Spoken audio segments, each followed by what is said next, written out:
Meus amores, vamos hoje ter mais uma aula nossa gravada de ciências hoje. Acompanhem toda a explicação, toda a leitura do livro, para assim assimilarmos o conteúdo no qual iremos trabalhar hoje. Então, dando início a esta unidade de ciência, nós vamos falar sobre o corpo humano. Então, nós vamos iniciar hoje uma viagem ao corpo humano, conhecer um pouco da nossa estrutura, da nossa formação, de como funciona, com flexibilidade que o nosso corpo tem, né? Por ser uma máquina praticamente perfeita. Vamos então. Hoje nós vamos iniciar com o ser humano. Cada pessoa é um ser único, diferente de todos os outros seres em muitos aspectos. Como é o caso da aparência externa. Apesar de herdarmos características comuns de nossos pais e de nossas mães. Podemos observar aí na imagem que está aparecendo para vocês, várias pessoas. E se nós formos observar e apontar características de cada uma, nós vamos observar que a cor do cabelo, a cor da pele, formato do rosto, os olhos, a boca, o nariz, têm as suas características próprias. Até mesmo os próprios gêmeos.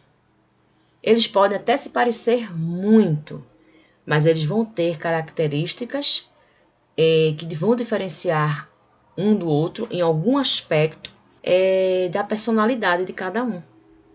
Mas o ser humano, ele é único. Nós somos únicos no planeta. Cada um com sua particularidade. Continuando a nossa leitura. Essas características são estudadas pela genética, ramo da biologia que estuda a hereditariedade, a estrutura dos genes e as suas funções. Gene é a unidade fundamental responsável pela hereditariedade. Os pais passam para os filhos certas características, como o tipo e fator sanguíneos, pigmentação da pele, traços fisionômicos como nariz, boca, forma do rosto, olhos, tipo de cabelo. Essas são algumas das características que são passadas de pai para filhos, e isso tudo devido ao gene que existe tanto no pai quanto na mãe, e que a união deles vão aí gerar outros seres, dando assim características parecidas, porém, cada um com a sua particularidade. Hoje, por meio do exame de DNA, é possível a identificação da paternidade. O exame de DNA não se faz só por meio de sangue. É possível realizar tal identificação por fios de cabelo, pedaços de unha e até de pele. No livro de vocês mais abaixo, tem um Você Sabia? Que diz o seguinte: os genes compõem o nosso DNA, que é a nossa estrutura molecular. Estrutura central aí da nossa célula, que encontra-se no núcleo das células e é responsável pela transmissão das características entre pais e filhos, ocorrida na reprodução por gametas. Em nossas células, 50% do DNA é herdado do pai e 50% da mãe. Por isso, os filhos possuem muitas semelhanças com seus genitores, apesar que alguns às vezes até parecem mais com o pai e outros parecem mais com a mãe. Porém, eles sempre vamos carregar os genes dos nossos pais. Na página 147 de vocês, nós vamos estudar aí um pouquinho sobre as células, a importância das células. O corpo humano e o corpo da maioria dos seres vivos são formados por milhões e milhões de pequenas partes vivas chamadas células. A célula é a menor unidade do nosso corpo. A menor unidade do nosso corpo são as células. Vamos então entender a estrutura dessa célula, que a partir dela um ser começa a ter vida, a ser gerado. As células, em sua maioria, só podem ser vistas com a ajuda do microscópio. Estes aparelhos são capazes de aumentar a imagem da célula em até 1000 vezes. Nós vamos ver alguns exemplos de microscópios mais à frente. As células não são todas iguais. Têm formas e funções diferentes. Geralmente, a célula é formada por 3 partes. Aí, no livro de vocês, tem um exemplo de uma célula e as partes dela. E eu estou trazendo aqui para vocês também uma outra estrutura aí, né, uma outra figura com a estrutura celular. Antes de nós darmos continuidade no nosso livro, tem assim: as células possuem uma membrana envolvendo seu núcleo. Assim são chamados de células eucariotas. A célula eucariota é constituída de membrana celular, citoplasma e núcleo. Como vocês estão vendo aí, a gente tem a parte do citoplasma, a membrana celular, que é aquela que envolve a célula, e o núcleo, que é o centro da célula. E as organelas, que nós vamos entender um pouquinho o que são elas. Primeiramente, no livro de vocês, nós temos aí a membrana, primeiramente. Ela envolve e protege a célula. Então, por ela, entram substâncias como a água, os alimentos, o oxigênio, e saem outras substâncias que não servem para a célula. Aí nós temos o citoplasma, que é a parte compreendida entre a membrana e o núcleo. Nessa região estão contidas as estruturas responsáveis por várias funções, como nutrição, respiração celular, transporte de substâncias e etc. É justamente nesta parte da célula, que é o citoplasma, onde as organelas se encontram. E essas organelas, nada mais, nada menos, são pequenas estruturas localizadas no citoplasma, mergulhadas na região interna da célula. E sua função é justamente garantir um bom funcionamento da célula, como no próprio livro de vocês está dizendo aí.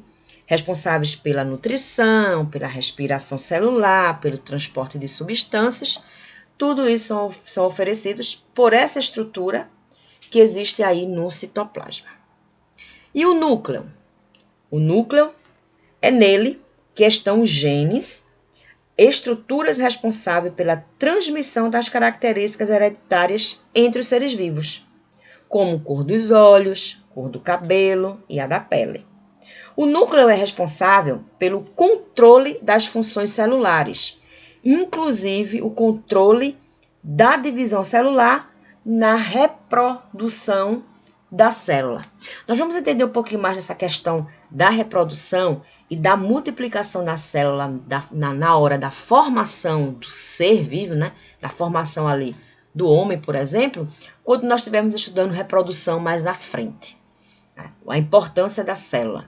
Então, nós estamos já dando uma introdução para que vocês entendam aí a base em relação das células do nosso corpo e da sua importância. Nós também temos aí, continuando no livro, os seres vivos, eles se dividem em unicelulares, já está dizendo, já está indicando a ideia de um elemento, que é formado por uma única célula, como as bactérias e os protozoários. Um exemplo aí que temos a ameba, que é uma espécie de verme. E pluricelulares, que são formados por mais de uma célula. Pluri é a ideia de vários. Como no caso os vegetais, os fungos e todos os animais, incluindo nós seres vivos. O ser humano, assim como outros animais, possui milhões de células. Ele é, por exemplo, pluricelular.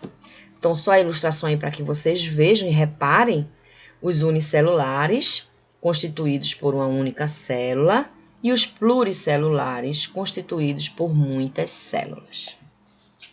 Na próxima página de vocês, na 148, vamos conhecer um pouquinho das características das células. Quanto ao tamanho, as células podem ser macroscópicas, que quer dizer de um tamanho maior, quando podem ser vistas a olho nu, que é o caso da gema do ovo. Então, a gema do ovo é um exemplo de uma célula, só que aí a gente pode vê-la, né? Ela pode ser vista a olho nu. Na maioria das outras células, nós só podemos ver através dos microscópios. Então, microscópicas, algumas células são microscópicas, porque no caso aí, é que elas só podem ser vistas com o auxílio do microscópio. Alguns exemplos delas, nós temos células do sangue, as células dos músculos, as células nervosas, células adiposas, que são células de gordura, que geralmente elas se acumulam muito no ventre, no nosso ventre, que é a nossa barriga.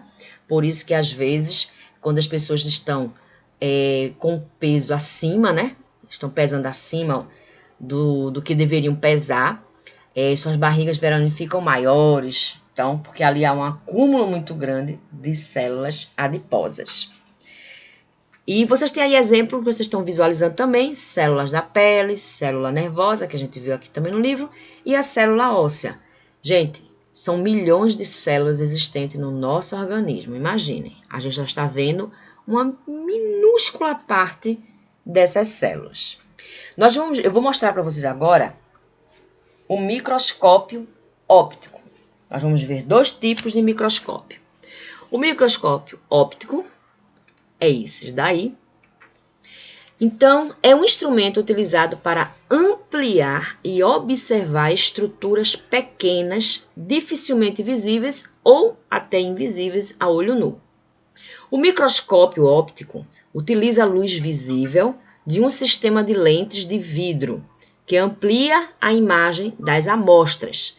O aumento aí vai de até 2.000 vezes, aumenta, né, em 2.000 vezes o tamanho da célula na qual está sendo estudada ou pesquisada. O outro microscópio é o microscópio eletrônico. Vocês podem ver que ele é muito maior, então a capacidade de alcance dele de aumentar a célula vai ser bem maior do que o óptico. O microscópio eletrônico, a diferença básica entre o microscópio óptico e o eletrônico é que o eletrônico não é utilizada a luz, mas sim feixes de elétrons. Existem 3 tipos de microscópio eletrônico básico.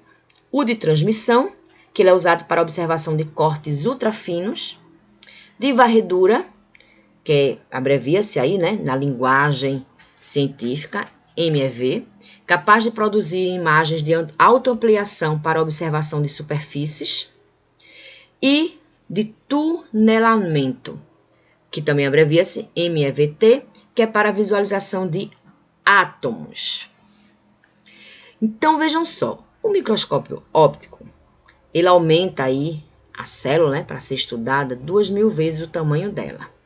Já o eletrônico, ele aumenta em até 100 milhões de vezes o que se quer ali estudar e o que se quer analisar. Então, a potência dele é muito maior. Estão observando? Bem, e a citologia? A citologia é a parte da biologia que estuda justamente as células. Então, é a parte da biologia que ela estuda especificamente, ela é voltada especificamente para o estudo das células, da sua composição e de toda a sua estrutura. Vamos ver uma curiosidade? A curiosidade entre a célula e o átomo.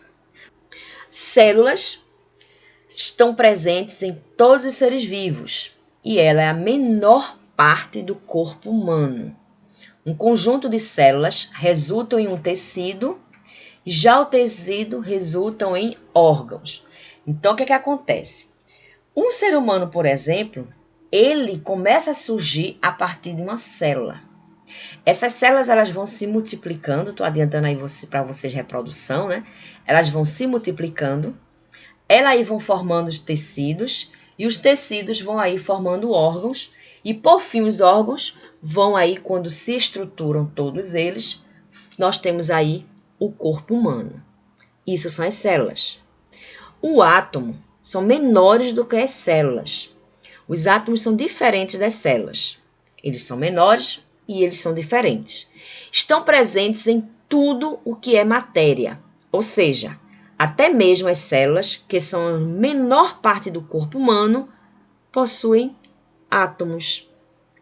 Então, o que a gente pode ver é o seguinte: a célula ela só está presente nos seres vivos. Mesmo que aquele ser vivo seja unicelular, tem apenas uma célula, mas é um ser vivo. Já o átomo, a gente pode encontrá-los tanto nos seres vivos como nos seres não vivos, porque os objetos, né, que são matéria, como um lápis, um caderno, um copo, um livro, possuem átomos. Não vão possuir células, mas eles possuem átomos. Os átomos estão presentes em todos os elementos. Já as células apenas nos seres vivos, tornando assim os átomos, no caso, menores do que, no caso, as células. Ok, meus amores, espero que vocês tenham gostado. Isso agora é só o início de uma viagem que nós vamos fazer pelo corpo humano. Espero que vocês tenham gostado. Um beijo enorme e até a próxima.